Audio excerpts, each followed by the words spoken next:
Hello my dear friends, today recipe என்னென்னு பார்க்கலாமா? சேமியா பாத்து.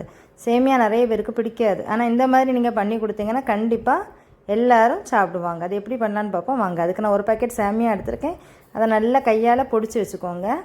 அதுக்கப்புறம் 2 பல்லாரி எடுத்திருக்கேன், ஒரு தக்காளி, கொஞ்சமாக அண்டிப்பருப்பு, கிஸ்மிஸ் பழமும், இஞ்சி பூண்டு பேஸ்ட் 1.5 ஸ்பூன் எடுத்திருக்கேன், தேவையான அளவு உப்பு, கொஞ்சமாக மஞ்சள் பொடி, 1.5 ஸ்பூன் மல்லிப்பொடி, 1.5 ஸ்பூன் வத்தல் பொடி, ஒரு பிரியாணி மசாலா இலை, ஒரு பட்டை, கிராம்பு, ஏலக்காய், இதெல்லாம் கொஞ்சம் தாளிக்கிறதுக்கு. இப்போ ஒரு பேன் அடுப்பில் வச்சுக்கோங்க. அதில் ஒரு 3 ஸ்பூன் நெய் ஊற்றிக்கோங்க. நெய் நல்லா சூடானோன்னா நம்ம எடுத்து வச்ச அண்டிப்பருப்பையும் கிஸ்மிஸ் பழத்தையும் முதல்ல போட்டு அதில் வறுத்து எடுத்துருவோம். எல்லோரும் வீட்டில் கண்டிப்பாக ட்ரை பண்ணி பாருங்கள். ஃபஸ்ட்லேருந்து லாஸ்ட் வரை பாருங்கள், அப்போ தான் எப்படி பண்ணணும்னு தெரியும்.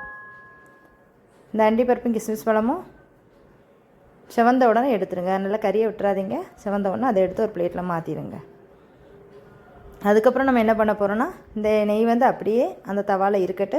அது கூடவே நம்ம எடுத்து வச்சுருந்த சேமியா இருக்குல்ல, அதை அது கூட தட்டிட்டு சேமியாவை வறுத்துக்கோங்க. சேமியா வறுக்கும்போது லைட்டாக சேமியா செவந்தது மாதிரி இருக்கும், உங்களுக்கு பார்த்தா தெரியும்.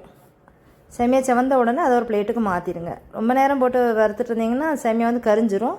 செவந்த இது உங்களுக்கு தெரியும். அதுக்கப்புறம் அதை எடுத்த பிறகு கொஞ்சமாக ஆயில் ஊற்றிக்கோங்க. நம்ம எடுத்து வச்ச பிரியாணி மசாலா எடுத்து அதில் போட்டுருங்க. அது கொஞ்சம் செவந்ததும் பல்லாரி எடுத்து வச்சுருந்தோம்ல, 2 பல்லாரி, அதை நல்லா பொடி பொடியாக நறுக்கி போடுங்க. நீளமாக நறுக்கிறாதீங்க. இந்த டிஷ்ஷுக்கு பொடி பொடியாக நறுக்கி போட்டால் தான் நல்லாயிருக்கும். நல்லா பொடி பொடியாக நறுக்கிக்கோங்க. அதே போல் நல்ல செவந்து வரணும் அப்படியெல்லாம் கிடையாது. லைட்டாக நமக்கு வசங்கின உடனே அடுத்தது நம்ம எடுத்து வச்சுருந்த தக்காளி, அதையும் பொடி பொடியாக நறுக்கி வச்சுருக்கு, அதையும் இது கூட சேர்த்துருங்க. நமக்கு தக்காளி பல்லாரியெல்லாம் நல்லா வசங்கணும் அந்த மாதிரி கிடையாது.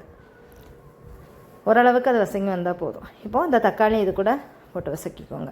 தேவையான அளவு உப்பு போட்டுக்கோங்க. உப்பு போட்டால் கொஞ்சம் கூட சீக்கிரம் வசங்கும், அதனால் உப்பு போட்டுக்கோங்க. இப்போ இந்த தக்காளியும் பல்லாரியும் வசங்கி வந்தோன்னே உப்பு போட்டுட்டு அதுக்கப்புறம் நம்ம எடுத்து வச்சு இஞ்சி பூண்டு பேஸ்ட் இருக்குல்ல, அதை இது கூட ஆட் பண்ணிடுங்க. இஞ்சி பூண்டு பேஸ்ட்டை ஆட் பண்ணிவிட்டு அதோட பச்சை ஸ்மெல் போகிறது வரை நீங்கள் கிண்டிக்கோங்க.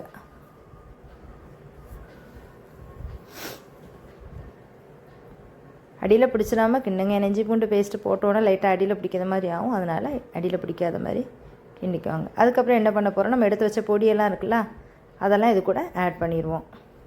இவ்வளோ இந்த பல்லாரி தக்காளி இவ்வளோ வசைனா நம்ம பொடி பொடியாக நறுக்குனதே அதுக்காக தான், ஈஸியாக வசங்கிடும். நம்ம நீளமாக நறுக்குனா இதுக்கு நல்லா இருக்காது. பிரியாணிக்கெல்லாம் நீளமாக நறுக்கி போடுவோம். கூட ஒரு ஸ்பூன் காட்டில் இது கரம் மசாலா பொடி சேர்த்துக்கோங்க. நான் மறந்துட்டேன் கரம் மசாலா பொடி உங்களுக்கு முதல்ல காணிக்கும்போது கரம் மசாலா பொடி ஆட் பண்ணிக்கோங்க. இப்போ இந்த பொடிகள்லாம் சேர்த்தப்போ இதோட பச்சை ஸ்மெல் போகிறது வரை வசக்கிக்கோங்க. அதுக்கப்புறம் நம்ம ஒரு முட்டை ஆட் பண்ணியிருக்கேன். 2 முட்டை ஒரு பாக்கெட்டுக்கு வேணும். நான் ஒரு முட்டை தான் ஆட் பண்ணியிருக்கேன். நீங்கள் ஒரு பாக்கெட் போடும்போது 2 முட்டை ஆட் பண்ணிக்கோங்க.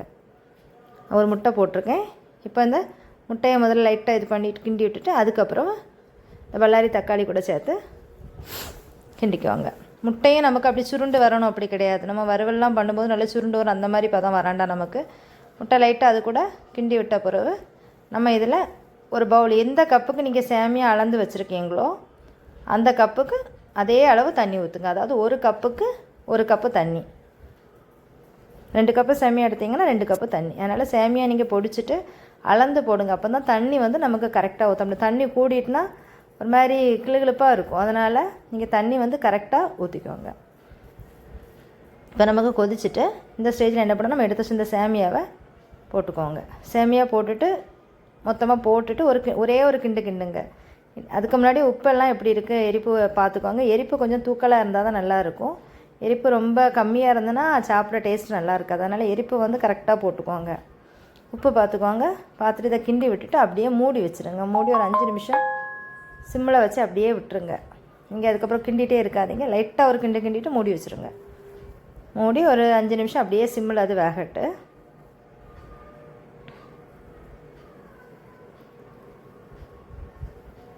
இது நம்ம பிரியாணி சாப்பிட்றோம்ல அந்த டேஸ்ட்டுக்கு இருக்கும், நல்லா இருக்கும். எல்லோரும் கண்டிப்பாக ட்ரை பண்ணி பாருங்கள். இது கூட நான் முட்டை ஆட் பண்ணியிருக்கேன். இதுக்கு பதிலாக நீங்கள் பன்னீர் ஆட் பண்ணலாம், வெஜிடபிள்ஸ் ஆட் பண்ணலாம், சிக்கன் இருந்தால் சிக்கன் ஆட் பண்ணலாம். சிக்கன் ஆட் பண்ணி சிக்கன் பொடி நம்ம சிக்கன் கறி எப்படி வைக்கோமோ அதே போல் வச்சு இந்த சேமியாவை அது கூட ஆட் பண்ணி நம்ம பண்ணலாம். இப்போது நான் திறந்து பார்த்துட்டு லைட்டாக தண்ணி இருந்த மாதிரி இருக்குது. இந்த தண்ணி ஃபுல்லாக நமக்கு வற்றணும். நான் திருப்பி மூடி வச்சு எடுத்திருக்கேன்.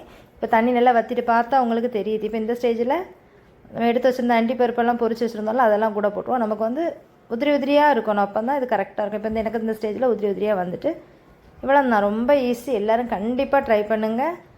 ட்ரை பண்ணி பார்த்துட்டு எப்படி இருந்துன்னு எனக்கு கண்டிப்பாக கமெண்டில் போடுங்க. இந்த வீடியோ பிடிச்சிருந்தால் லைக் பண்ணுங்கள், ஷேர் பண்ணுங்கள், சப்ஸ்கிரைப் பண்ணுங்கள் ஃப்ரெண்ட்ஸ்.